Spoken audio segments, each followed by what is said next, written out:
역대하 1장에서 3장까지 말씀입니다. 먼저 역대하 전체의 개요를 살펴보면 역대하는 역대상과 이렇게 한 권으로 연결된 책입니다.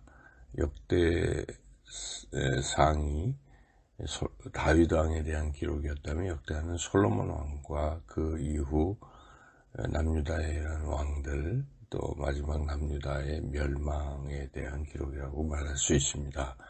그래서 이제 구체적으로 보면은 역대하 1장에서 9장까지는 솔로몬에 대한 이야기, 10장에서 13장은 이제 남북이 분열된 것에 대한 이야기, 남유다, 북이스라엘, 그리고 14장부터 35장까지는 유다의 여러 왕들에 대한 이야기, 그리고 마지막 36장은 남유다가 멸망되고 바벨론 포로로 끌려가는 그러한 이야기가 기록되어 있습니다. 역대하에 이렇게 바벨론 포로 귀환 이야기가 포함된 것으로 볼 때에 열왕기 같은 내용을 담고 있는 열왕기 상하와의 그 차이점인데, 이걸 통해서 역대하가 나중에 기록되어 있고 특별히 바벨론 포로 상태에 있을 때 기록된 책이라고 볼 수가 있습니다. 그래서 그 내용상 이 목적이, 기록한 목적이 바벨론 포로 상태에 있거나 혹은 귀환한 백성들에게 희망을 주기 위해서 기록되었다고 볼 수가 있습니다. 그들이 절망한 이유는 다윗 언약이 깨져서 다윗 왕조가 멸망했다고 생각하는 점인데, 역대기 저자는 바로 그 부분에서 다윗 언약은 깨진 것이 아니라 계속 이행될 것이다. 그러므로 이 남유다 왕조에 대해서 초점을 맞춘 것이고, 북이스라엘 왕조는 그래서 뺀 것이죠. 그래서 이것이 계속 이어질 것이다 하는 그런 것으로서 백성들에게 희망을 주기 위해서 기록되었다고 볼 수가 있습니다. 이제 오늘 이제 1장의 3장 내용을 이제 각각 살펴보면, 먼저 1장은 솔로몬이 왕이 돼서 먼저 한 일이 있습니다. 왕이 되자마자 기브온 산당에 가서 하나님을 위하여 하나님께 제사를 드립니다. 한꺼번에 1,000마리의 희생제물로 번제를 드리는 거죠. 근데 왜 이 기브온 산당으로 갔을까? 그것은 제사를 드릴 만한 도구, 그 놋제단 같은 것들이 다 거기 있었기 때문에, 기브온 산당에 있었기 때문이죠. 다윗이 비록 그 언약궤는 이 예루살렘으로 이렇게 모셨지만은, 그러나 그 회막, 전체적인 회막은 여전히 기브온에 있었던 것입니다. 그래서 사울 때 이 산당을 이제 실로에서 노업을 거쳐서 이 기브온에다 이렇게 딱 옮겨놨는데, 그 뒤로 계속 거기 있었던 것이죠. 그래서 솔로몬은 바로 그 기브온 산당에 가서 하나님 앞에 그런 1,000번째 제사를 드렸습니다. 참 훌륭한 것이죠. 하나님을 위하여 처음부터 자기 왕이 되자마자 하나님을 위하여 제사를 드리는 솔로몬의 모습은 참 훌륭한 것입니다. 하나님은 그러한 훌륭한 솔로몬을 보시고 감동을 받으시고 그날 밤 솔로몬에게 나타나셔서 말씀하십니다. 무엇든지 원하는 대로 구해라. 내가 다 들어주겠다. 그런데 솔로몬의 또한 훌륭한 점이 나타나는데, 솔로몬은 자신의 어떤 것들을 구하지 아니하고 하나님을 위하여 또 기도를 했다는 것입니다. 하나님을 위하여 하나님의 백성을 잘 다릴 수 있도록 지혜를 주십시오. 이렇게 기도를 한 것이죠. 그래서 솔로몬은 자신의 어떤 것들, 재물, 영광을 구한 것이 아니고 하나님의 영광을 위하여, 하나님을 위하여 기도를 했던 것이죠. 하나님 다시 한번 감동받으십니다. 그래서 하나님 말씀하십니다. 네가 구한 지혜를 내가 줄 뿐만 아니라 네가 구하지 아니하는 부와 재물과 영광도 주실 것이다. 이렇게 약속하시고 그대로 주셨습니다. 우리는 과연 하나님을 위하여 살아가고 있는가? 하나님을 위하여 무엇을 하고 있는가? 다시 한번 우리가 돌이켜봐야 되는데, 정말 내가 하나님을 위하여 살고 있는지는 우리가 드리는 기도의 제목을 보면 알 수 있습니다. 솔로몬의 기도 제목을 보면 알 수 있는 것처럼 우리의 기도 제목도 솔로몬의 기도의 제목과 같다면 우리도 하나님을 위하여 살아가는 인생인 것입니다. 하나님을 위하여 무엇을 할까?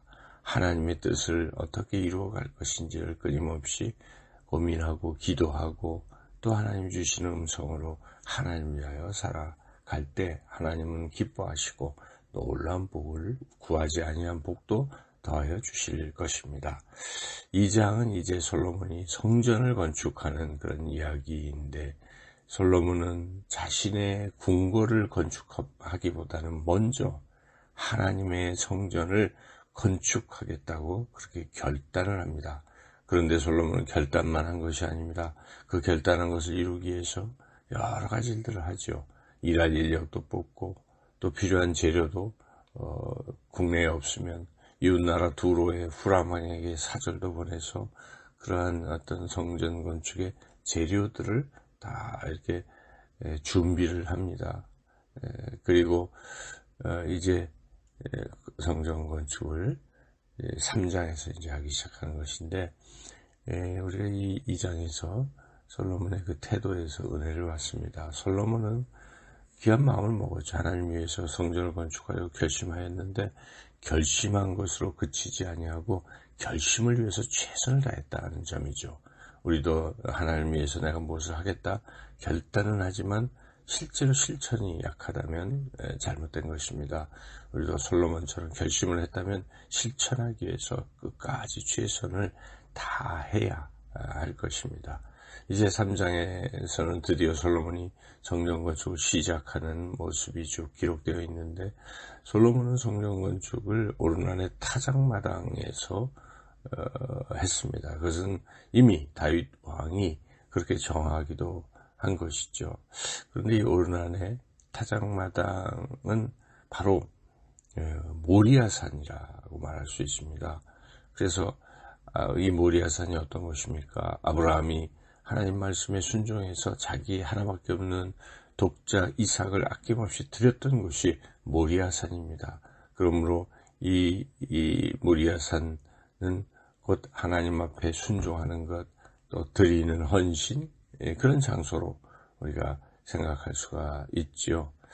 그래서 우리도 오늘날 우리가 성도들이 해야 할 몸된 교회, 성전, 즉 하나님의 몸된 교회를 위해서 우리가 정말 해야 할 일은 그런 순종, 또 헌신이 필요하다 하겠습니다. 또한 이 오르난의 타작마당과 관련해서 다윗은 이곳에서 또 회개를 했죠. 다윗은 말년에 잠시 교만해져서 인구조사를 실시했을 때 하나님께서 진노하셨을 때 다윗은 하나님 앞에 기도하면서 회개했죠. 바로 이 오르난 타작마당에서 제단을 쌓고 회개한 것이죠. 그래서 이건 또 이것은 바로 회개의 장소이죠. 오늘날 우리가 교회를 섬길 때 참 잘할 때도 있지만 어떨 때는 잘못하는 순간들도 있을 것입니다. 그럴 때 다윗처럼 즉각적으로 하나님 앞에 회개하는 것이 참 중요합니다.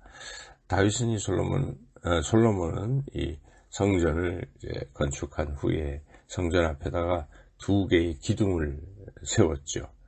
그 기둥의 이름이 야긴과 보아스입니다. 야긴의 뜻은 그분께서 세우셨다, 하나님이 세우셨다는 것이고, 보아스는 그분의 힘으로, 하나님의 힘으로 세웠다는 뜻이죠. 그래서 결국은 야긴과 보아스의 의미는 하나님께서 이 성전을 건축하게 하셨습니다 라는 뜻입니다. 솔로몬은 비록 자신이 결심하고 준비하고 또 최선을 다해서 성전을 세웠지만은 이 2 기둥을 성전 앞에 세움으로써 하나님께서 하나님의 힘으로 이 성전을 세우셨음을 선언했습니다. 그것은 솔로몬의 겸손한 모습을 드러내는 것입니다. 자신은 하나님께 순종해서 그 일을 거들었던 것에 불과하다라고 그게 선언하는 것이죠.